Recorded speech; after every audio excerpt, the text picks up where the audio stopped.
Hola, ¿qué tal? Buenas tardes, Dulce Martínez. ¿Cómo está?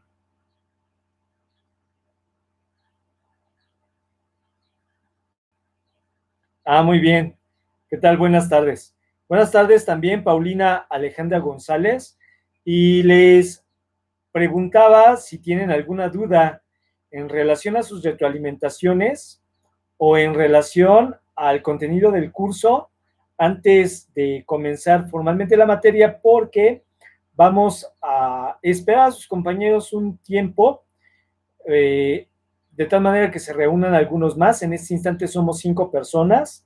Doy la más cordial bienvenida a Víctor Van, también a María Elena Reyes Silva, a Michelle Jiménez, a Dulce Martínez, y a Paulina Alejandra González, quienes estamos presentes en esta transmisión. Y como les mencionaba, ahorita vamos a estar hablando de los actos procesales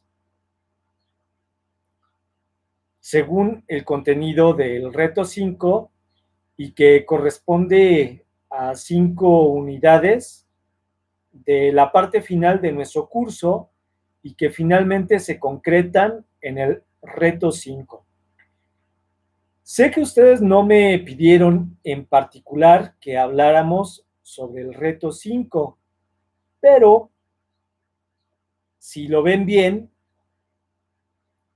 me interesaría especialmente comenzar a hablar de ese tema en específico, del caso práctico que está ahí en el reto 5 y que se refiere a un juicio ejecutivo mercantil vinculado con un inmueble a ejecutar. Entonces, por favor, indíquenme ustedes si es, si estamos de acuerdo. Yo pienso que sería lo ideal, sobre todo para quienes no han entregado aún este reto 5, puedan entregar puntualmente y sobre todo desde el principio tener la mejor calificación que sea posible. Entonces, si estamos de acuerdo, comenzaremos por ahí. ¿De acuerdo? Entonces comenzaré, ya son las 7. Voy a comenzar leyendo. Se, no se ha presentado alguien más, veo que somos 6 asistentes. Si somos 6 asistentes, pues vamos a platicar en relación, repito, a este caso práctico y voy a dar lectura al documento que tengo por aquí. El documento del reto 5 nos plantea que existen ahí, además del tribunal, 3 personas. Una de ellas, llamada Roberto Ramírez Trejo, quien le vende una casa a Alejandro Rodríguez López en el año 2005. Ya desde aquí tenemos información. Estamos en 2020 en la actualidad. 2005 ya prácticamente es hace 15, 16 años. Si no es que más, son 5, 6, 7, 8, 9, 10, 11, 12, 13, 14, 15, 16, 17, 18, 19, 20. Hace ya 20 años, 15 años de esta venta de casa-habitación, de esta compraventa. Entonces tenemos compraventa sobre una casa, un inmueble. Luego continúa el reto diciéndonos, ese inmueble, la compraventa, no fue inscrita en el registro público de la propiedad. Es decir, nunca se registró la propiedad. Aquí es muy importante, en este caso práctico, la rúbrica nos está haciendo un gran favor al darnos un primer elemento de interpretación. Tenemos nosotros que considerar que cuando los clientes llegan, simple y llanamente ellos nos plantean que compraron una casa y que ahora se las quieren rematar a través de un juicio ejecutivo mercantil y no nos dan más información. ¿Por qué? Porque la clientela, precisamente al no conocer del sistema jurídico, nunca nos va a hacer afirmaciones sobre el registro público, nunca nos va a indicar cuándo es que se compró la casa y esos detalles nos corresponde a nosotros como abogados el indagarlos. Entonces, como les menciono ahorita ya de entrada, el caso práctico, la rúbrica nos está haciendo un favor, nos está diciendo ahí que Roberto Ramírez Trejo vendió la casa a Alejandro Rodríguez.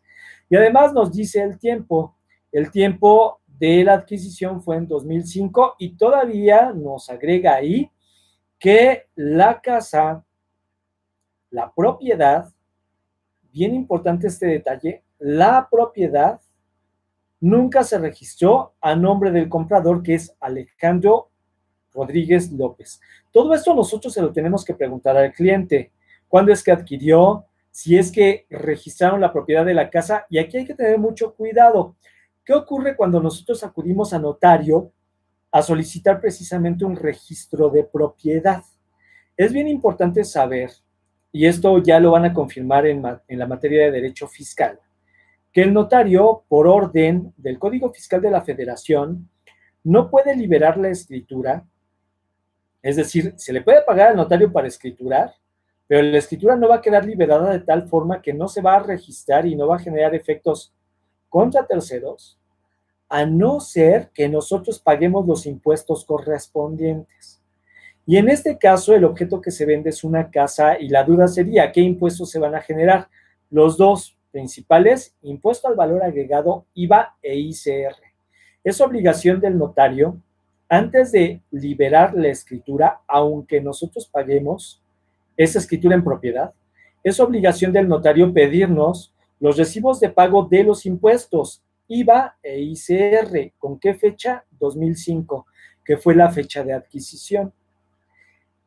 ¿Qué pasa si de 2005 a 2020 yo pago la escritura de la propiedad de la casa, pero no pago los impuestos? Bueno, pues el SAT va a querer que yo le pague los impuestos conforme a lo que yo podía comprar, en este caso en 2005. Es decir, si en 2005 yo tenía que pagarle al SAT en total por impuestos una cantidad de 100,000 pesos sumados IVA e ICR sobre esa casa, ahora en 2020 que tenemos el problema del juicio ejecutivo, para que la escritura se libere sobre la propiedad de la casa, el SAT no me va a recibir 100,000 pesos. Va a querer el SAT que yo le pague 100,000 pesos más la actualización. Es decir, probablemente si hago la actualización de esos 100,000 pesos, le termine pagando al SAT con multas, recargos y actualización una cantidad de 150,000 pesos, que incluyen ICR, IVA y todos los castigos que me va a imponer el SAT por no haber pagado cuando la escritura se suscribió, que fue en el año de 2005 cuando se realizó la compraventa. Bajo todos estos matices, y esta introducción la doy, porque es importante que ustedes sepan cuál es la causa por la cual las personas deciden no terminar tramitando las escrituras. Y la principal causa es esta. El precio se eleva mucho en razón de los impuestos y la gente no lo quiere pagar. El notario no va a liberar las escrituras porque si el notario libera las escrituras, por ley y el Código Fiscal de la Federación le va a obligar al notario a pagar los impuestos. Entonces, todo esto es bien importante, por supuesto, la rúbrica no nos lo va a decir, pero se intuye. De hecho, este problema es muy común, que la gente, yo le llamo el síndrome de Speedy González. A la gente le gusta mucho jugarle al Speedy González. Ya saben ustedes cómo es Speedy González en la caricatura. Juega al gato loco y que el gato loco nunca lo va a agarrar y Speedy González se siente muy inteligente. Y así los ambulantes, así nuestros clientes, así las personas tratan de burlar la ley e incluso la frasecita, la ley soy yo. O sea, a la gente no le interesa la norma y bajo esta circunstancia, ¿qué es lo que hacen las personas? Al ver que el fisco les va a cobrar mucho de impuestos. Hola, ¿qué tal? Carlos Robles, estamos platicando del caso práctico del reto 5 para que lo puedan ustedes realizar y estoy haciendo, la verdad, un poquito de tiempo de aquí a que nos dan las 7:15, platicando de los antecedentes del caso práctico. Estoy haciendo, repito, un poquito de tiempo con la finalidad de que a las 7:15 comencemos formalmente el curso. Y bueno, les decía, ¿a qué se debe muchas veces que la gente venda una casa, vaya al notario, el notario les explica, si tú quieres vender esa casa, pues vas a tener que pagar los impuestos correspondientes sobre la casa si quieres que te libre las escrituras, porque si no, el notario lo primero que va a hacer es cobrarnos las escrituras, porque son los notarios también muy inteligentes. Y una vez que están pagadas las escrituras, lo siguiente que nos va a decir es, ¿quieres liberarlas? Ahora paga los impuestos.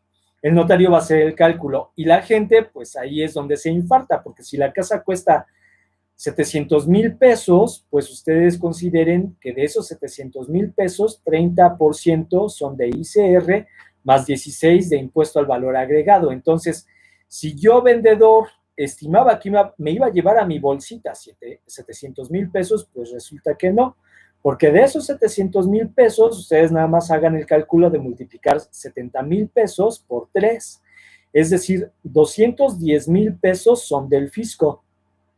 Por lo tanto, ya me quedaron 490 como vendedor. Y el comprador tiene que poner de su bolsa el 16% del impuesto al valor agregado, es decir, prácticamente 90,000, 100,000 pesos. Es decir, cuando les menciono que esta casa que se vende en 700,000 pesos en 2005 nos va a pedir el SAT 100,000 pesos, como ustedes pueden apreciar, me estoy quedando corto. Entonces, repito, bajo el síndrome Speedy González, ¿qué es lo que hace la gente? Quieren burlar la ley y entonces le dicen al notario, ya pagada la escritura, mira, ¿sabes qué, notario? Pido, señor notario, no, no quiero la escritura sobre el inmueble, no quiero, y el problema es que esa escritura sobre el inmueble es la que me va a transmitir a mi comprador la propiedad. Repito, quieren ser lista. ¿Y qué es lo que pasa? Quieren evadir la obligación fiscal, le dicen al notario, ¿sabe qué? Mejor escrituramos la compraventa, de eso cuánto tiene que ser de impuestos. Y por la compraventa sobre inmuebles no se genera impuestos. El impuesto se va a generar cuando se haga la transmisión de la propiedad. Entonces, son dos escrituras. Una, la compraventa, que el notario no se va a negar porque él no puede negar el servicio. Es como si yo quiero ir a un antro y no me dejan ir porque ya tengo cierta edad. Y me dicen, no es que aquí solamente pueden entrar jóvenes, es que por situación de consumidor no me pueden discriminar. Entonces, lo mismo pasa con el notario. Él está obligado a dar el servicio, por lo tanto, si yo le pido escritura sobre la compraventa, él me la tiene que vender. Él vende un servicio, no me la va a negar. Y además, si yo quiero, aparte, tener la propiedad, tengo que escriturar la propiedad. Que lo correcto en este caso, por ser un inmueble, no es que escriture la compraventa. Ese es un trámite que realmente yo no necesito. Yo lo que necesito es la escritura de la propiedad. Entonces, ya bajo este matiz, el caso práctico nos está hablando de dos documentos, de dos actos jurídicos diferentes.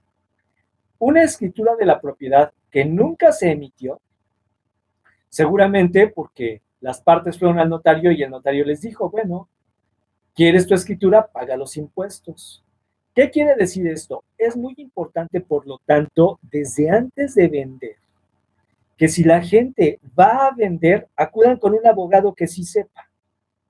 ¿Por qué? Porque desde antes de vender, nosotros como abogados, y es ahí donde tenemos que cobrar los honorarios, ¿eh? Esto es como los gitanos.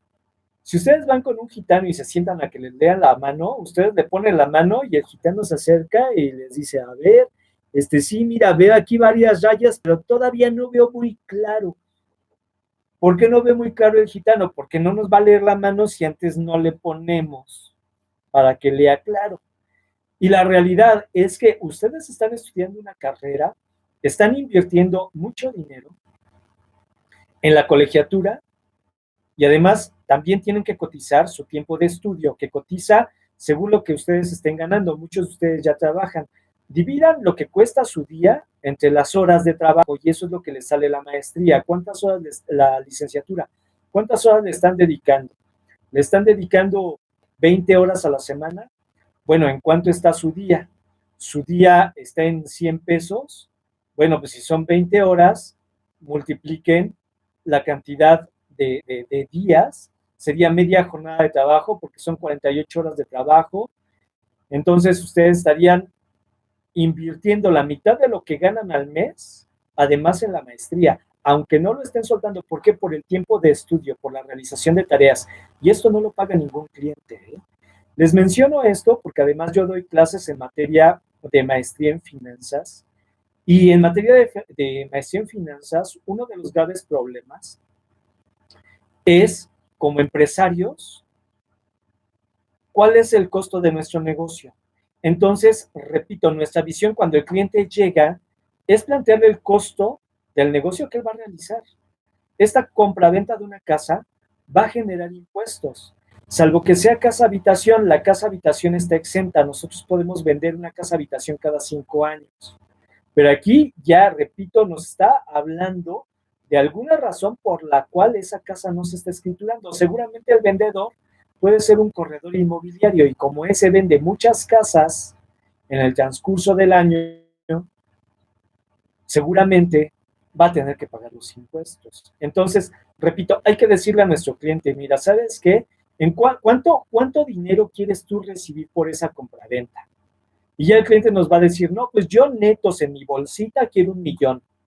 Ah, ok, si quieres 1,000,000, ustedes como abogados le van a decir a la persona, súmale a tu 1,000,000 31% de impuestos sobre la renta si eres persona física. Es decir, a ese 1,000,000 súmale 3,100. ¿Por qué? Porque 3,100 son del fisco. Entonces, tu casa no la vas a vender en 1,000,000, si quieres realmente el 1,000,000. La vas a vender en 1,000,000 310,000 pesos. El IVA es problema del comprador. El comprador va a tener que ponerlo de su bolsita. Así como cuando ustedes acuden con Mamá Lucha y compran cualquier cosa grabada, un pantalón de mezclilla, les entregan el ticket y ¿qué nos dice el ticket? Pantalón de mezclilla 100 pesos, por decir algo, 16 pesos de IVA.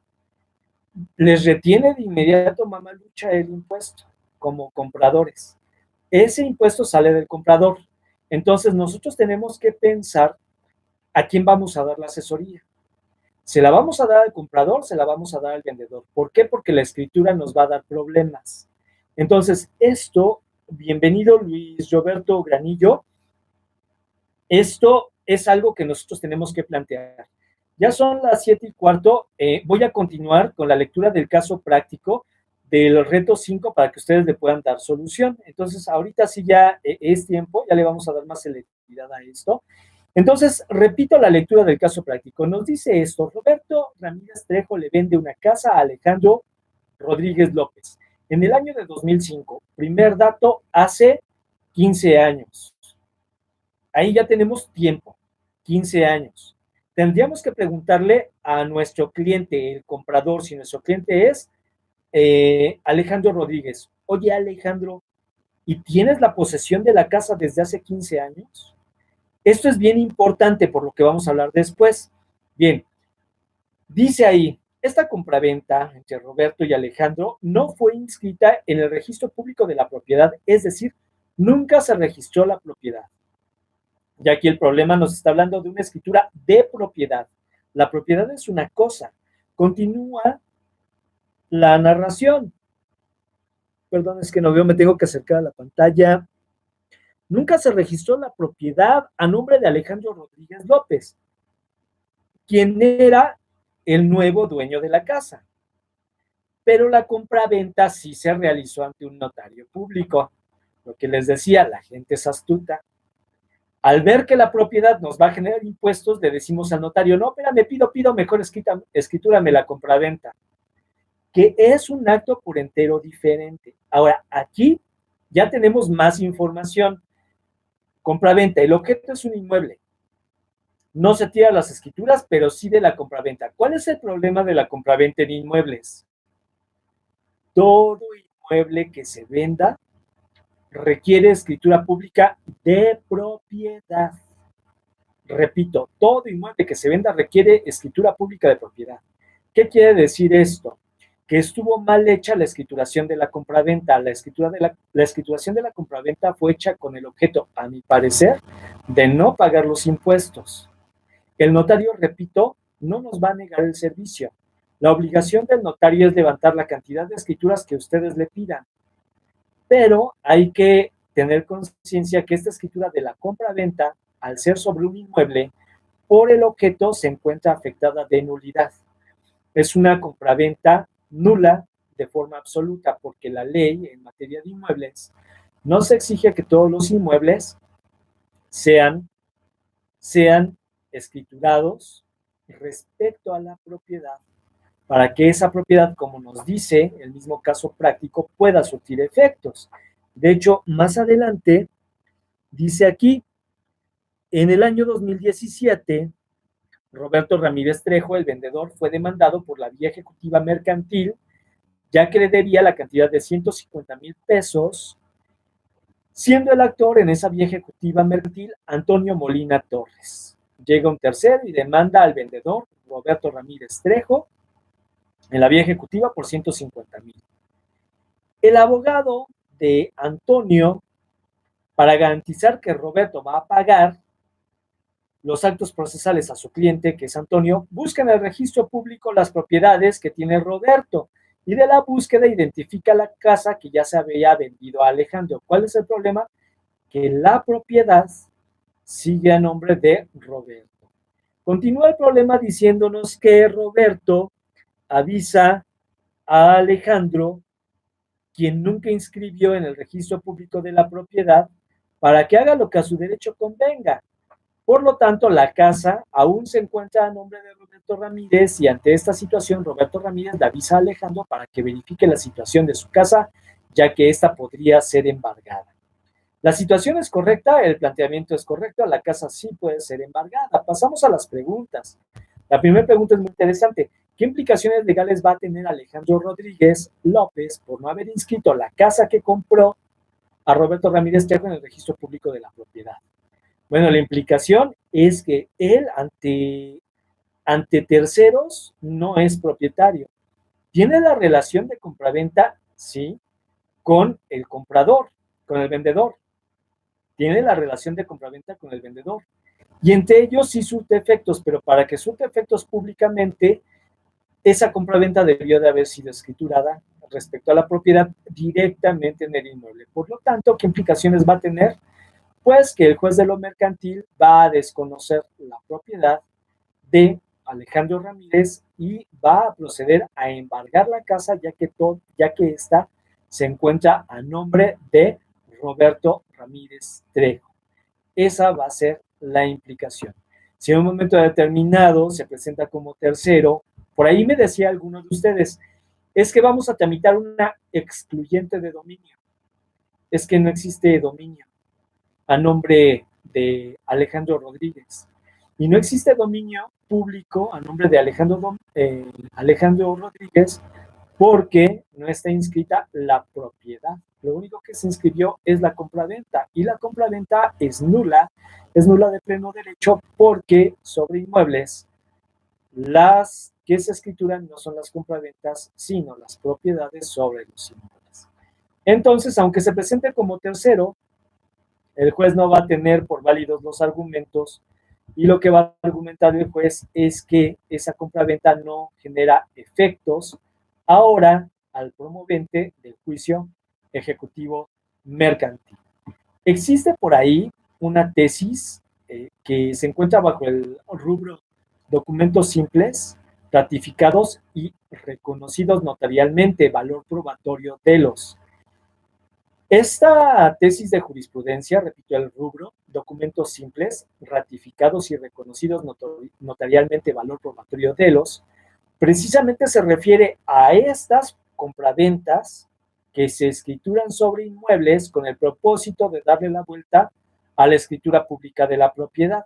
Y la Suprema Corte de Justicia nos dice en esta, que es una tesis, que al no incluirse en aquellos contratos en los que la ley exige que se hagan constar en escritura pública, precisamente porque es respecto a esos contratos para su validez, no solo la ratificación y reconocimiento notarial, sino que el notario debe de levantar en el protocolo específicamente la escritura de propiedad. Entonces esos contratos así escriturados no son más que un contrato privado por no tirarse sobre la propiedad. Y aquí uno podría preguntarse, ¿entonces los notarios se equivocan? No, los notarios no se equivocan. Los notarios hacen lo que nosotros como abogados solicitamos. Si nuestro cliente no quiere pagar los impuestos, el notario tiene que dar el servicio. Y si yo le pido escritura de compraventa, el notario va a saber que está mal, pero el servicio no me lo puede negar, porque si no me estaría violando mis derechos. Entonces, lo que sí va a hacer el notario es advertirme que la compraventa, y eso sí desea advertirlo, que la compraventa no va a generar efectos contra terceros. Entonces, repito, el rubro de esta tesis, el rubro de la tesis es, permítanme un momento, estoy llevando el documento hacia arriba, documentos civiles ratificados y reconocidos notarialmente, valor probatorio de los. Se trata de una tesis, sin embargo, y es del estado de Chihuahua, sin embargo, todas las legislaciones del país recogen este principio. ¿Por qué? Porque el SAT, el Servicio de Administración Tributaria, sí opera a nivel federal. Entonces es interés del Servicio de Administración Tributaria cobrar el ICR y el IVA que le corresponde. Y entonces todos los colegios de notarios, incluso el notario de los bienes del dominio público de la nación, están sometidos también a estas reglas. Primero hay que cubrirle al Estado sus impuestos y después tiramos las escrituras de propiedad que provengan.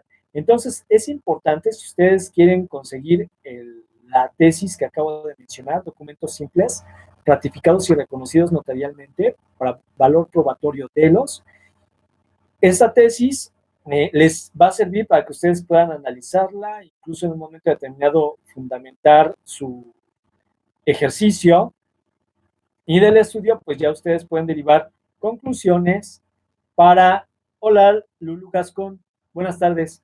Entonces ya pueden ustedes derivar sus propias conclusiones para este caso práctico en la pregunta 1. Entonces, ¿cuál va a ser la circunstancia? La compraventa genera efectos entre comprador y vendedor, pero al no tirarse en escritura pública la propiedad, entonces esa escritura pública está afectada de nulidad absoluta y no va a generar efectos en contra de quien ahora promueve el juicio ejecutivo mercantil por tratarse de un tercero.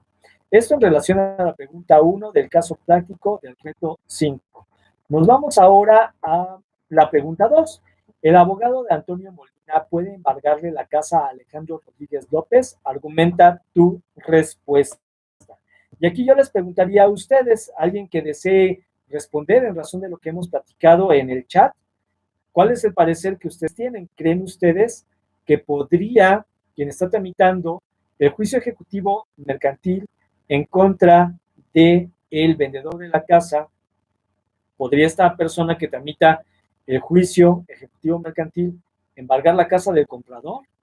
Ustedes podrán llegar a sus conclusiones. Me gustaría, si ustedes lo desean, que me brinden su consideración en el chat que se encuentra aquí al lado. Voy a dar un minuto, son las 7:27 y dependiendo de las respuestas, pues ya, a partir de ahí, pues ya continuaremos. Entonces, si gustan indicarme, si les parece que se puede tirar la escritura pública o no, ustedes indíquenme.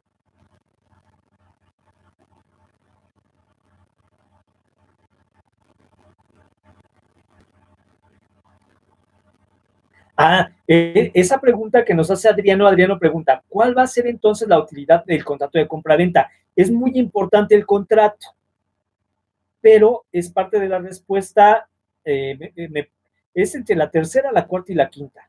Ahí es donde usted, Adriano González, va a apreciar por qué afortunadamente, a Dios gracias, las partes siquiera pagaron la compraventa, porque si no, el actual propietario sí estaría metido en un mega problema y va a perder la casa definitivamente. Entonces, sí va a ser útil, pero eso lo vamos a hablar en las preguntas que están a continuación.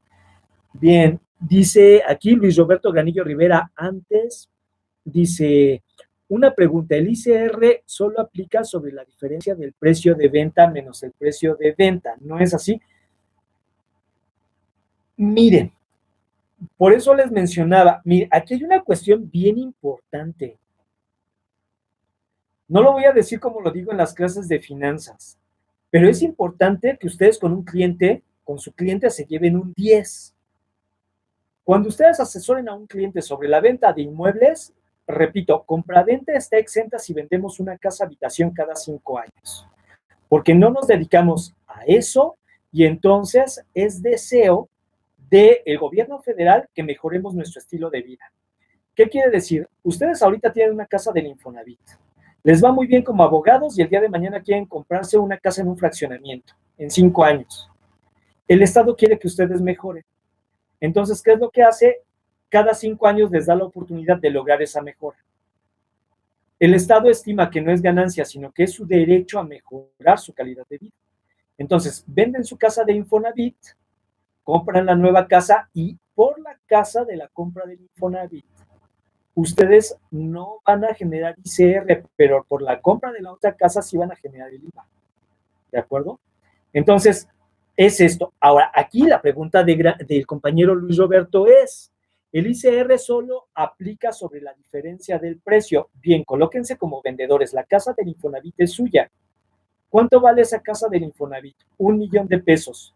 Y aquí viene nuestra mente. Ojo, porque no nos preparan como empresarios. ¿Y a quién no le interesa que nosotros pensemos como empresarios? Al patrón que nos explota. Esto es importante para laboral, ¿eh? El patrón siempre va a querer pagarle una miseria al trabajador. Y esto es materia de derecho laboral. Pero nosotros en civil no debemos de pensar como trabajadores, ni en mercantil. Nosotros debemos de, en civil y mercantil, que es derecho privado, nosotros debemos de manejarnos bajo la utilidad. Entonces, ¿qué es lo que espero como patrón? Que el trabajador no me discuta y acepte la miseria que yo le pague. El mínimo. Esa es mi visión empresarial. Pero no tiene que ser mi visión como empresario. Entonces, si yo soy abogado, soy empresario jurídico y me la tengo que creer. Ahora, voy a vender una casa, voy a dejar que el Estado se quede con la utilidad que quiero quedarme. No, no tengo por qué.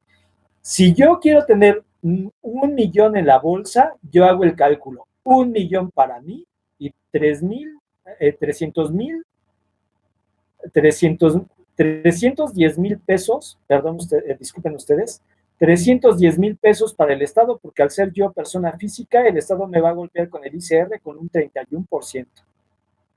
Y entonces, ¿qué es lo que le digo yo a mi comprador? La casa cuesta 500,000 pesos. Me pongo en un plan negociador, como empresario, lo que hace Carlos Slim. ¿Qué es lo que hace Carlos Slim? ¿Qué es lo que hizo con el aeropuerto? Cuando le preguntaron, a ver, señor Carlos Slim, ¿cuánto puso usted para el aeropuerto de la Ciudad de México? Ahí está el video en YouTube. No dura más de 20 segundos. Contesta, lo agarraron al tipo en la nube, perdido, con la lengua desconectada del cerebro. ¿Qué es lo que contestó Carlitos Slim? Ni un peso. Yo no puse ni un peso. Y entonces se dio cuenta de la regada ante la reportera que le estaba preguntando y trató de corregir. Oh, no, no, no, sí, bueno, sí puse, bueno, no yo, salió de las Afores. Entonces ustedes vean cómo este empresario construye un aeropuerto y no pone ni siquiera su dinero, ¿eh? Ni siquiera su dinero. Estamos hablando de civil y mercantil. ¿Qué quiere decir esto? Yo en materia civil y mercantil tengo que ampliar mi mente, ampliarla de tal forma que piense yo como empresario. Entonces, ¿qué es lo que le voy a decir a mi comprador? La casa cuesta 1,500,000. ¿Qué es lo que me va a decir el comprador? Una rebajita. Bueno, pues 400,000. ¿El que va a decir? No, pues bájale más, 1,300,000. No, no se puede. Me pongo a regatearle. Y entonces, ¿qué es lo que voy a buscar? Que la casa quede en 1,310,000 pesos. ¿Por qué? Porque yo ya sé que 310,000 pesos no van a salir de mi bolsa. Ahora, si la otra persona no discute nada y me paga 1,000,000, yo gané. Yo gané. No estoy para perder, ¿eh? Yo gané. O sea, vamos a ganar. En ese sentido, por eso repito, cuando les ponía el ejemplo del gitano que le lees la mano, resulta que en el tianguis un gitano sí cobra más que un abogado. Vamos con el gitano a que nos diga mentiras y el gitano nos dice, mira, está muy interesante y nos empieza a lavar el coco, pero es que no veo claro. ¿Qué es lo que quiere el gitano? Primero el pago. Todo esto ustedes se lo van a asesorar al cliente, pero antes de asesorarle y decirle nada al cliente, es, ¿sabes qué? La asesoría cuesta 1,000, 2,000 pesos. ¿Por qué? 2,000 pesos que ustedes van a cobrar, ¿cuánto les está ahorrando a su cliente? ¿Estamos de acuerdo que le están ahorrando al cliente 310,000 pesotes? Porque si la persona vende su casa del Infonavit en 700, en 1,000,000, no le van a quedar 1,000,000. La persona sueña. Le van a quedar a 690,000 pesos. Y después la persona va a acusar al fisco. El SAT me roba, me quitó dinero, los impuestos, yo no sabía. No, no, papá. O sea, la ley está ahí. Tú calcula tu precio. El precio lo pones tú. Esto no se nos enseña y no se quiere que el mexicano lo sepa. En el instante que el mexicano empiece a poner precio, en ese instante comienza a cobrar lo justo. Ahora, ustedes cobren lo justo. ¿Qué les puedo yo decir? Existen dos posibilidades.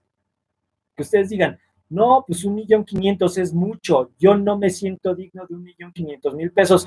No, nada más le voy a vender mi casita en 1,000,000. Ustedes ponen el precio. Ya es cuestión de ustedes. Yo lo único que sé es que el caso que nos está poniendo UVEG es que cuando se vendió esa casa, las partes no quisieron tirar escritura. Y lo que les decía, una vez que ya está fijo el precio y me voy con el notario me va a decir, ¿sabes qué? En este instante no hay liberación de escritura si tú no pagas los impuestos. ¿De dónde va a salir el dinero? Hay un montón de escrituras detenidas en las notarías. ¿Por qué? Porque la gente no tiene para pagarle al SAT. Entonces, al menos ustedes como abogados, piensen ustedes que ustedes, olvídense del cliente. El cliente allá que solucione la vida. Ustedes el día de mañana van a comprar casa, ¿qué precio le van a poner? Digo, el último que debe de tener este tipo de problemas como lo presenta el caso práctico es el abogado. El primero que debe de solucionar sus problemas es el abogado. Entonces, esta solución que les estoy indicando de que al precio de su inmueble le sumen los impuestos y salga de la bolsa del comprador, de hecho es una capacitación financiera, ni siquiera es una capacitación legal, porque en el derecho no se nos dice nada de esto. A mí en licenciatura no me lo dijeron.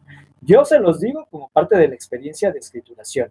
Si lo quieren tomar, adelante. Si ustedes quieren cobrar justo el valor de la casa, van a tener que poner de su bolsita el dinero que le corresponde al servicio de administración tributaria. Entonces, bien, pasamos a la pregunta 3. La pregunta 3, ya no me respondieron la pregunta que les dejé. Esperaba que me respondieran. Paso al caso práctico nuevamente. La pregunta es si el abogado puede embargar la casa a Alejandro Rodríguez López, el abogado de Antonio Molina. Sí, sí puede embargar la casa porque no hay una escritura sobre la propiedad. La única escritura es sobre la compraventa. Viene la pregunta 3. La pregunta 3 nos plantea la pregunta 3. La compraventa de la casa realizada entre Roberto Ramírez Trejo y Alejandro Rodríguez López fue legalmente válida. Argumenta tu respuesta. Fíjense ahí los términos jurídicos. Nos está haciendo un favor la rúbrica muy grande. Dice ahí, la compraventa de la casa realizada entre Roberto Ramírez Trejo y Alejandro Rodríguez López fue legalmente válida. Ahí la rúbrica les está dando una ayudota con la palabra válida. ¿A dónde nos debe de remitir inmediatamente la palabra válida? A los elementos de validez de los contratos. ¿Qué les mencionaba yo en la pregunta 1? Esta compraventa es nula. ¿Cuándo son nulas los contratos? Nos dice la teoría de la validez. ¿Cuándo tienen un vicio? ¿Y qué tipo de vicio puede existir? Bueno, en este caso el vicio está en la forma. ¿Por qué en la forma? La regla general de compra-venta nos dice, con que la compraventa sea oral, y de hecho nos lo dice por allá el curso de Derecho Romano, que di esa materia en UVEG, cuando la compraventa se haga oral, la compraventa existe, sí, en Roma. O sea, ubiquemos, esto es derecho romano, y efectivamente las compraventas se perfeccionan oralmente. Pero ¿qué nos dice la legislación mexicana? En México, que no es Roma, La compraventa debe de escriturarse cuando se transmite la propiedad de un inmueble. Ahora la pregunta aquí nos dice, ¿la compraventa fue legalmente válida? De inmediato la palabra validez, ahí debería de estar en rojo y con hormiguitas caminando alrededor. Para que yo como abogado reconozca y reflexione, pues no hay validez. No hay validez de esa compraventa porque no está escriturada la propiedad. Y para que la compraventa pueda generar efectos en contra del actor en el ejecutivo mercantil, la propiedad debió de ser escriturada. Ahora, la compraventa como tal, ¿entre quién genera efectos? Solamente genera entre dos, Roberto Ramírez Trejo y Alejandro Rodríguez, pero no los genera para el promotor del juicio ejecutivo mercantil. Entonces, todo esto se tendrá que brindar de respuesta en la respuesta 3. Si es válida la compraventa entre Roberto Ramírez Trejo y Alejandro Rodríguez López, pero no genera efectos contra el tercero afectado. Por lo tanto, aunque sea válida entre estos dos la compraventa, la propiedad, la transmisión de la propiedad está afectada de nulidad. Entonces, ahí tenemos una nulidad. Repito, si yo como tercero, siendo el comprador, me presento ante el juez del Ejecutivo Mercantil, el juez del Ejecutivo Mercantil me va a oír porque su obligación es garantizarme la audiencia. Pero al momento de resolver sentencia, va a decir que mi compraventa notarial, ahí en el Ejecutivo Mercantil no sirve. Entonces, primer matiz, en el Ejecutivo Mercantil no sirve. Y con esto doy una primera respuesta porque son dos las que hay que dar a este caso práctico a quien me acaba de preguntar. Preguntó en este sentido Adriano González, ¿cuál va a ser la utilidad del contrato de compraventa? Bien, no me va a servir para el Ejecutivo Mercantil. Para el Ejecutivo Mercantil, no. Si yo me presento como tercero excluyente de dominio, y es que esto me dijeron ustedes en sus respuestas al caso práctico, el juez del Ejecutivo Mercantil me va a decir, yo no quiero una compraventa, es una escritura de compraventa, se trató de una venta sobre inmueble, yo quiero aquí la escritura de la propiedad, que repito, es una escritura por entero diferente. Entonces, en ese juicio ejecutivo no me sirve. Faltan dos preguntas, donde realmente encuentro la utilidad. Vámonos a la pregunta 4. ¿Dudas? Si hay alguna duda, en un momento la voy a responder. Me voy a ir a la pregunta 4 mientras vayan escribiéndome la duda, por favor. Entonces, nos dice, ¿dónde tengo el archivo? Acá. Dice el caso, la pregunta 4. Este es bien importante. Repito que la rúbrica prácticamente nos está asesorando a nosotros, porque así no se presentan los clientes. Somos nosotros como abogados quienes debemos de estar bien astutos como lobos desde que nos plantea el caso y sacarle toda la información al cliente para poderle dar solución. Nos dice la pregunta 4. ¿Qué tipo de juicio? Fíjense, hubo quien me dijo que había que tramitar una tercería. ¿Cómo es noble la rúbrica? Que la misma rúbrica me está dando respuesta, me está diciendo, aquí se debe de tramitar otro juicio, y me lo está diciendo en la misma pregunta. ¿Qué tipo de juicio tiene que realizar Alejandro Rodríguez López para demostrar que la casa es suya y no de Roberto Ramírez Trejo? Está sonando el celular, me imagino que está entrando en WhatsApp algunas participaciones. Por favor, como me interesa tener contacto visual con la pantalla, porque ustedes están ahí, podría ser que quien esté mandando mensaje a WhatsApp incluso no sea de este curso.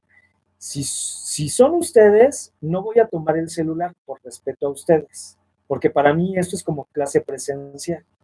Entonces, por favor, les voy a suplicar, pónganme la pregunta en el chat y yo con gusto les respondo en el chat para que la pregunta esté ahí y la respuesta pues conste en el video, porque igual no sé si es otra persona la que está mandando mensaje y pues ahorita yo estoy trabajando, estoy en clase y ustedes merecen respeto. Por lo tanto, por favor, al chat. Vuelvo a la pregunta, repito, la 4 nos dice, ¿qué tipo de juicio tendría que realizar Alejandro López para demostrar que la casa es suya? O sea, ya la rúbrica nos está dando una mega ayudota. Nos está diciendo, espérame, no vas en una tercería, tramítate otro juicio. Y ahí ya yo como abogado me pongo a indagar. Otro juicio, ¿qué juicio tendría que ser? Bueno, pues ya tengo los elementos, por eso me tardé leyendo el caso práctico desde el principio. ¿Qué nos dice el caso práctico? La casa se vendió en 2005, 2005, ¿qué es? Una fecha. La fecha que nos remite al tiempo. ¿Y esto a qué juicio vinculado al tiempo nos está vinculando? Hubo quien acertadamente, ya en caso práctico, me respondió: maestro, aquí hay que tramitar un usucapio. Si ustedes respondieron usucapio, los que han respondido, disculpen ustedes, los que han respondido que hay que tramitar un usucapio tienen absoluta y total razón. Hay que tramitar una usucapio. ¿Por qué? Porque tenemos una escritura pública de la compraventa que no es sobre la propiedad, pero es el título de buena fe. Recuerden ustedes qué elementos requerimos para tipificar una usucapio. Requerimos estar en posesión del inmueble continua y no interrumpidamente. Continua y no interrumpidamente. ¿Cuánto tiempo nos dice la ley en ese inmueble? Al menos 5 años de buena fe. Es el otro elemento, 5 años. Aquí la pregunta es, ¿cuándo se vendió la casa? La casa se vendió en 2005. ¿Cuándo intuyo que se tiró la escritura? En 2005. Es una escritura de hace 15 años. Y la ventaja es que es notarial, ni siquiera es un contrato de compraventa. ¿Esto qué quiere decir? Que muy difícilmente que hay notarios corruptos, también hay que afirmarlo, hay notarios corruptos. Muy difícilmente ese acto, esa compraventa es un acto inventado, sino que es un acto notarial que nos da una alta cantidad de fe y nos demuestra la buena fe de la existencia del contrato, salvo que se demuestre, por ejemplo, también, les voy a decir que en la vida práctica por ahí me tocó una persona, además de los notarios existen corredores públicos que funcionan como notarios, pero la actividad, en este caso de los corredores públicos, es específicamente sobre inmuebles. Entonces, hubo por ahí un abogado astuto que se fue a falsificar una escritura de corredor público creyendo que uno no conoce y la presentó ante el notario del corredor público número 35, que hay casi nada más 70 en el país. Y por curiosidad, ahora sí que está como algunas tareas del foro, ¿verdad? Por curiosidad, la vida lo hace a uno no era mal pensado, la vida lo hace a uno así. Por curiosidad, ahí voy a la notaría 35 que está en el Distrito Federal, a ver si el corredor público existía. Y sí, sí existe la notaría, lo que no existía era la escritura falsificada. Y entonces se le pidió al juez que girara oficio al notario para que enviara copia certificada de la escritura original y se pudiera cotejar contra el testimonio que se presentaba a tribunales. Acto seguido, ya nos dio margen de negociación, no se terminó ese asunto en penal, simple y llanamente se negoció sobre el precio del inmueble porque había una falsedad de declaraciones. Entonces, es a lo que a uno le orilla el cliente, a cotejar directamente en la fuente, a verificar que todo lo que se nos está diciendo si existe, si es lícito, no nos están mintiendo, no están fingiendo nada más que entregan, sino que realmente se está cumpliendo con las formalidades que nos piden cumplir. Entonces, ¿qué es lo que pasa? Pues tenemos esta escritura de 2005, vamos a tramitar un nuevo juicio con un juez de lo civil diferente, un juicio de usucapio, perfeccionando la tipicidad, que eso en lo que estaba, y la tipicidad me exige, repito, posesión continua de 5 años y en este caso tenemos ya 15, o sea, ya se excedió. Segundo elemento, el título de buena fe. Tenemos la escritura de compraventa que nos demuestra nuestra buena fe de comprar ese inmueble. Es para lo que nos va a servir. Y con esto damos la respuesta a Luis Roberto Granillo Rivera, quien nos pregunta, ¿y para qué nos va a servir el papel? Para nada. Nos va a servir para un usucapio. La usucapio la debimos de haber tramitado, como ustedes ya pueden calcular, en 2011, para evitarnos este problema y podernos escriturar. ¿Qué va a pasar cuando tiremos la usucapio? Que el notario nos va a cobrar los impuestos a nosotros que tramitamos la usucapio, porque nos va a decir, a ver, tú tienes el 100% de las ganancias, ¿verdad? Ah, bueno, pues ahora pagas los dos impuestos, pagas el IVA y pagas el ICR. Eso por no haber tirado la escritura desde el principio. Entonces, es bien conveniente saber lo que vamos a hacer. Ahora, si el cliente no quiere pagar, ustedes déjenlo, es bronca del cliente. Pero si la casa es de ustedes, abogados, ustedes sí deben de saber lo que hacen, porque si no, los va a estar sagrando el servicio de administración tributaria. Entonces, vuelvo al punto, tramitan ustedes su juicio de usucapio, demostrando posesión, demostrando propiedad, demostrando el animus domini originario. Es decir, desde el principio se exige que psicológicamente nosotros demostremos que quisimos estar ahí como propietarios, como propietarios. El animus domini debe de ser originario. No es válida otra actitud psicológica. Muchas veces quienes rentan casas dicen, no, pues yo ya tengo acá 20 años, van con la vecina. No, pues yo ya, la vecina los asesora, tengo 20 años, porque así hablan, tengo 20 años habitando la casa, entonces ya soy dueño. Me asesoró mi vecina que nada más estudió hasta la primaria y ella vio un caso del vecino de un amigo que le contó que se quedó y que me la puedo quedar porque llevo. Nunca jamás una persona que renta, nunca jamás una persona que renta, salvo arrendamiento financiero, que es un arrendamiento muy especial que ustedes van a ver en mercantil, nunca jamás una persona que renta se va a volver dueña por el transcurso del tiempo de una casa. ¿Por qué? Porque su ánimo inicial no fue de dueño, fue con ánimo de poseer a cambio del pago de una renta. Entonces, si yo llego con esas al tribunal y digo, no, pues me sustento en mi contrato de compra-venta hasta escriturado y quiero la propiedad de esta casa, el juez me va a oír, me va a recibir demanda, pero al final la voy a perder. Porque el juez va a decir, es que el título no es con ánimo de propietario desde el principio. Con eso se demuestra también el ánimo psicológico. Originalmente tú no tuviste la intención de dueño. Tu intención original fue rentar. Entonces, como no tipificas la psicología que se te exige, que es la psicología de dominio, de propiedad desde el principio, el juicio se pierde. Entonces, para esto, es para lo que nos sirve el contrato de compraventa, que afortunadamente se notarió. Ahora, ¿cuál es la ventaja? Por ahí además existe una figura de la causa-audiencia, es una figura procesal que es la base de los juicios fraudulentos, porque también existen juicios fraudulentos. ¿Qué tipo de juicios pueden ser fraudulentos? Aquellos en los que se realizan actos para burlarse del juez con el objetivo de lograr sí o sí una sentencia que me convenga. Esto es, puede ser que el actual deudor de la persona que tramite el juicio ejecutivo, este deudor no haya vendido la casa y al ver que es demandado vía ejecutiva mercantil, se invente un contrato privado con un tercero con el propósito de simular la venta de la casa y entonces que ese tercero tramite la usucapio.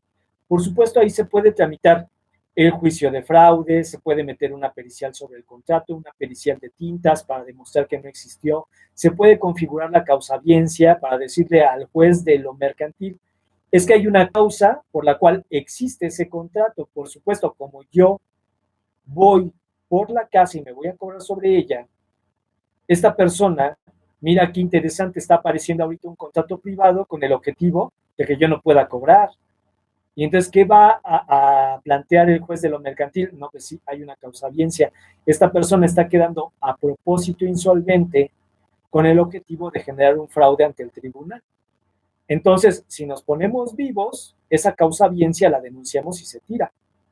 Sin embargo, aquí lo importante es que la escritura de la compraventa es notarial.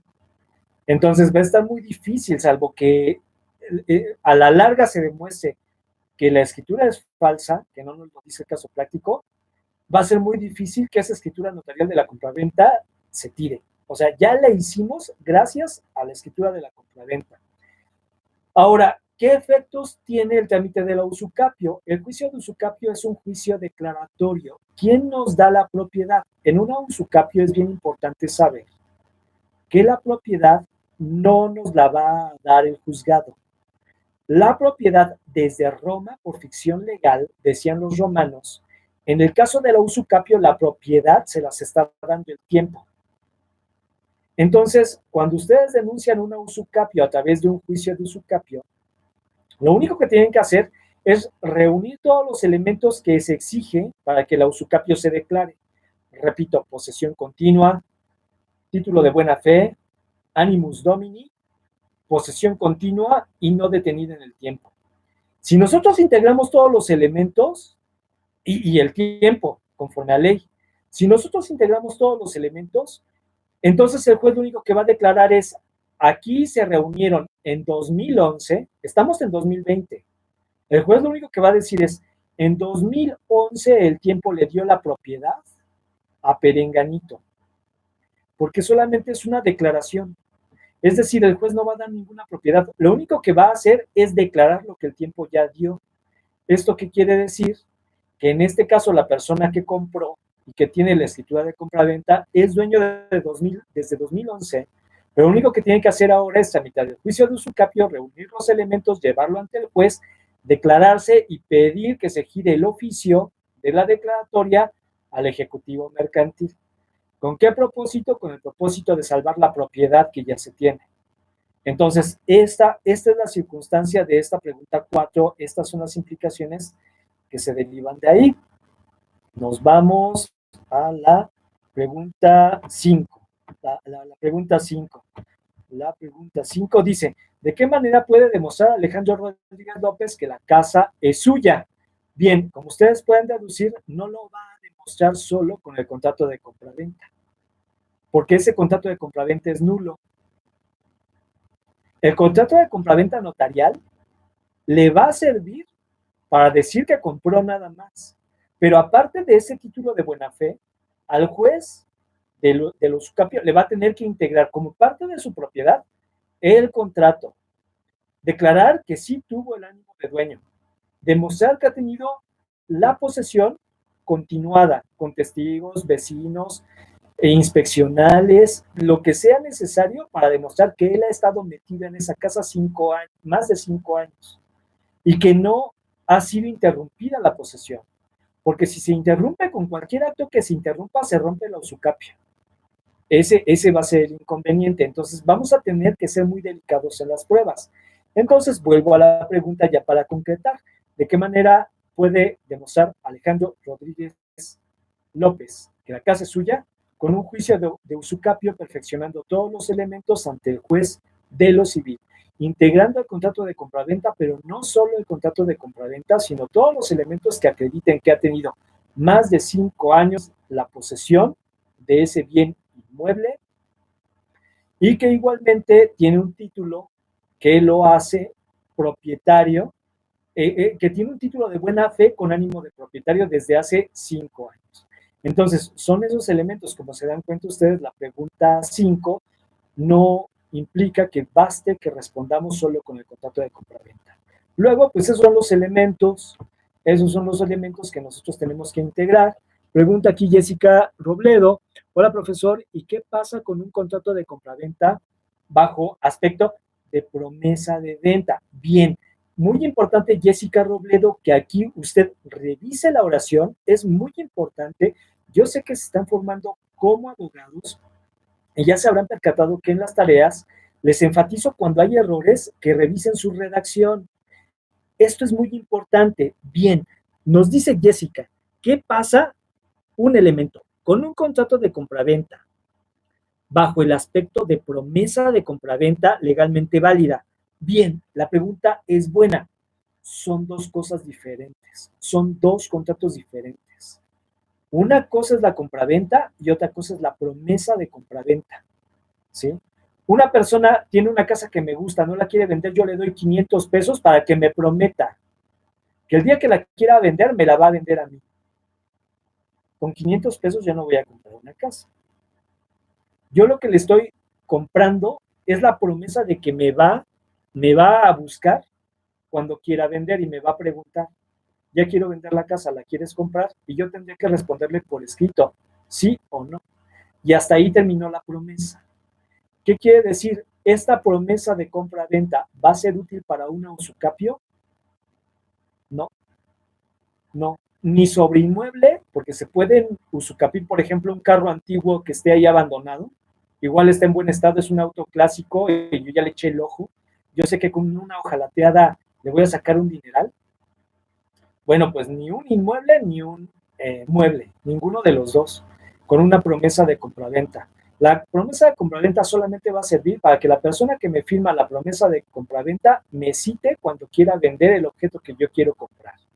Entonces, si lo que se escrituró ante el notario, porque podría ser esto, que ante el notario se escriture una promesa de compraventa. Si ante el notario se escrituró una promesa de compraventa, ya llevo la de perder, porque la promesa de compraventa no va a acreditar la compraventa. Entonces, debo de ser muy cuidadoso con la institución. ¿Quiero un título de buena fe? Tendrá que ser un título privado de compraventa o una escritura pública de compraventa, no una promesa, no un arrendamiento. ¿Qué otra cosa sí me puede servir? Una donación, por ejemplo, en vida. A usted, Jessica Robledo, un tío que tiene mucho dinero, decide donarle en vida un departamento, pero el tío le dice, ok, sí te lo voy a donar, pero ¿sabes qué? El departamento vale 1.500.000 y como hay que pagar los impuestos, pues no van a salir de mi bolsa. La escritura la pagas tú, porque los impuestos los pagas tú. Yo, ya métete si quieres al departamento. Y entonces usted, Jessica Robledo, no tiene, porque apenas es estudiante en Derecho, los recursos para pagar, pero le interesa. Va al notario, ¿en cuánto le puede salir máximo la escritura de la compraventa? Como en este caso, máximo, y estoy exagerando, 12,000 pesos.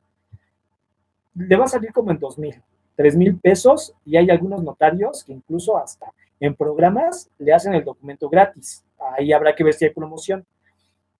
Entonces, ¿qué es lo que haría yo en ese caso? Voy y escrituro la donación. ¿Por qué? Porque usted tiene ánimo de recibir la propiedad. La donación, recuerden que no solamente la compraventa es el acto que nos da la propiedad. ¿Qué actos nos dan la propiedad? Una permuta, una compraventa, una donación. ¿Qué otro contrato puede ser? El comodato no, porque es posesión. Es posesión gratuita, incluso es peor que el arrendamiento. Un mutuo. En el mutuo me dan el objeto para que yo lo destruya. Puedo constituir un mutuo sobre inmueble, un mutuo atípico. Los contratos los puedo modificar a placer. El objetivo del mutuo es que yo obtenga la propiedad del inmueble, lo destruya y después le reponga al que me dio el inmueble uno similar, no el mismo, uno similar. Entonces puede ser la escrituración de un mutuo, cualquier contrato idóneo que me dé la propiedad. Si está escriturado y en lugar de decir ahí compraventa, dijera mutuo sobre el inmueble yo con ese mutuo voy y tramito la usucapio. Sobre una donación voy y tramito la usucapio. Sobre la compraventa voy y tramito la usucapio. Sobre una permuta voy y tramito la usucapio. ¿De acuerdo? Entonces, tiene que ser un contrato que acredite mi aspecto psicológico de dueño. ¿Y qué contratos van a parar mi aspecto psicológico de dueño? Uno, un contrato que me dé la propiedad. Entonces, en materia de contratos es bien importante que yo distinga entre contratos que me dan la posesión y contratos que me dan la propiedad, que son dos cosas como la pregunta que nos hace Jessica Robledo, bien diferentes. Ella nos pregunta, ¿es lo mismo compraventa que promesa de compraventa? No. Igual que no es lo mismo posesión que propiedad. Y ánimo de dueño que ánimo de poseedor. Ánimo de arrendador, ánimo de propietario. Ánimo de comodatante y ánimo de receptor de una donación, de donatario. Entonces, repito, si el contrato es el idóneo para recibir propiedad, yo de ese me valgo y voy y tramito mi usucapio. No necesariamente tiene que ser una compraventa. ¿De acuerdo? Dice, ¿qué pasa con el impuesto predial? Puede ser un elemento, porque antes del impuesto predial, yo lo voy a empezar a pagar en razón del traslado de dominio ante el municipio. Entonces, voy con mi contrato de compraventa notarial al municipio y con ese me amparo como dueño. El municipio es autoridad de buena fe, debería exigirme escritura, Pero como yo le llevo un contrato notarial, hasta uno privado, el notario no lo va a cuestionar, el notario, el municipio no lo va a cuestionar. Son autoridades de buena fe. ¿Qué quiere decir que son autoridades de buena fe? No tienen por qué poner en duda los documentos que nosotros llevamos. Nosotros los llevamos y ellos tienen que hacer el trámite que nosotros pedimos. Yo llevo el contrato de compraventa, con ese contrato yo hago el traslado de dominio. Y hecho el traslado de dominio, voy a empezar a pagar mi predial. Entonces, el predial va a acreditar administrativamente la posesión. Yo al juez de la usucapio le tengo que llevar muchas pruebas de que sí soy posesionario. Puede ser que los vecinos atestiguen a mi favor, voy a llevar el recibo de Telmex, el de la energía eléctrica, voy a llevar el pago de la TV de paga, voy a llevar el pago predial, el pago del agua, el pago de todos los servicios desde 2005 a la fecha, porque mi intención es acreditar que yo he estado ahí en la posesión y que nadie me la ha quitado, ¿de acuerdo? Por ejemplo, si alguien me saca del inmueble, pero estoy pagando el predio, ya la hice. ¿Por qué? Porque estoy pagando el predio. Entonces yo puedo argumentar, con un elemento basta, dice la Corte, para que yo siga en posesión. Esto también se aplica en arrendamiento, ¿eh? Por ejemplo, una persona que se mete a la fuerza a un inmueble en una usucapio de mala fe y que nos requiere 10 años. Recordemos que la usucapio de mala fe no tiene título de buena fe, es un invasor que agarró, se metió, y nosotros vamos en el año 9, un día para que termine ese año 9 y demandamos, ya lo hicimos. Desalojamos a la persona, sacamos todo menos el retrete, la taza del baño, que está fija al inmueble. Bueno, pues la Corte ha dicho que incluso ese retrete, los focos, si siguen ahí, aunque el retrete esté en el inmueble, sigue dándole el retrete la posesión al invasor. Por lo tanto, no se ha roto la posesión. Luego, ¿qué es lo que tengo que hacer si logro desalojar a la persona? Lo que se estila en la Ciudad de México es de plano tirar el inmueble completo. O sea, hay gente así a ese grado. Hay quien le quita las puertas, las ventanas, los focos, el retrete y ustedes los ven en la calle y luego uno se pregunta, ¿y por qué? ¿Por qué sacó el retrete? Porque no queremos la posesión. No queremos que la persona diga que continúa posesionada del inmueble porque es una posesión de mala fe. Y entonces con una cosita que se quede, la persona sigue dentro. Y en este caso van incluidos los derechos y un derecho es el pago del impuesto predial. Entonces, pues tenemos que revisar todo. Hay que revisar si no hay una posesión en el registro público, porque también las posesiones se pueden escriturar. Entonces, bien, esto pasa con el impuesto predial. Entonces, de esta manera damos respuesta al caso práctico, que yo creo es muy valioso. Deseo que me digan si desean ustedes que les envíe un texto escrito breve de estas conclusiones, o mejor lo dejamos en el video. Yo consideraría mejor en el video, incluso para quienes no entraron, a propósito de que lo vean desde el principio. Desde mi perspectiva está interesante. Ahorita ya es 1 hora con 15 minutos. Me gustaría saber también si tienen otras dudas, ya sea del caso práctico o de la materia, ya que es el momento de responderlas ahora, y si no, para cerrar esta exposición. Entonces voy a esperar un minuto. Son en este instante las 8:07. ¿Cuándo aplica un juicio tercería excluyente? Si yo tengo la escritura pública que me acredita como dueño, ahí tramito mi tercería excluyente de dominio. ¿Por qué? Porque tengo la escritura sobre el inmueble y entonces llego con todos los elementos ante el juez para decirle, oiga su señoría, el deudor sabía que ahí el acreedor, quien ahora tiene el título de crédito, sabía que el deudor vivía en la que ahora es mi casa, pero yo ya la escrituré. Y ya me fueron a embargar, ya me embargaron de hecho. Entonces, yo lo que quiero venir a decir al juzgado es, vengo en este acto a tramitar mi tercería excluyente de dominio, a ofrecer en este momento, porque se entiende que es acelerado, ¿no? Que me acaban de embargar, vengo a exhibir mi testimonio de hace 15 años, porque adquirí en 2005, mi testimonio de mi escritura de propiedad, no escritura de compraventa. Mi escritura de propiedad de hace 15 años, la vengo a exhibir, ahí está el testimonio, y solicito que se gire oficio al registro público de la propiedad. Recordemos que los notarios conservan las escrituras 10 años nada más en la notaría. Después de 10 años, los libros del notario pasan al registro público de la propiedad y el comercio. Entonces, ¿qué es lo que vamos a hacer? Como este caso es de 2005, ya nuestros libros ya no están en la notaría. La escritura pasó al registro público. Entonces, le vamos a pedir al juez que gire oficio al registrador para que dé constancia que mi testimonio coincide con la escritura que tiene el registro público.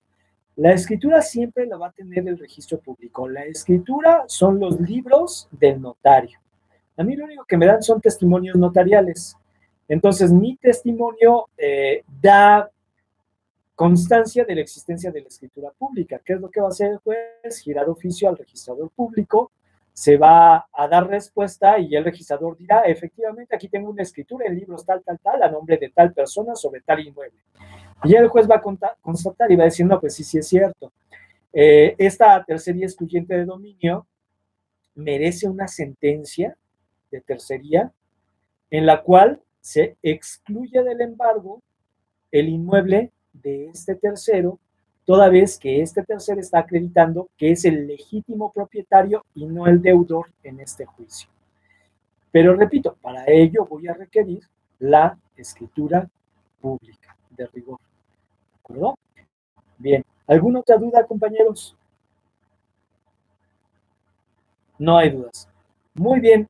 Les agradezco infinitamente, les agradezco también el que estén tomando el curso, sus respuestas, dice a ver aquí, si para ustedes es más práctico dejar en el video las conclusiones estaría bien, muchas gracias por su tiempo.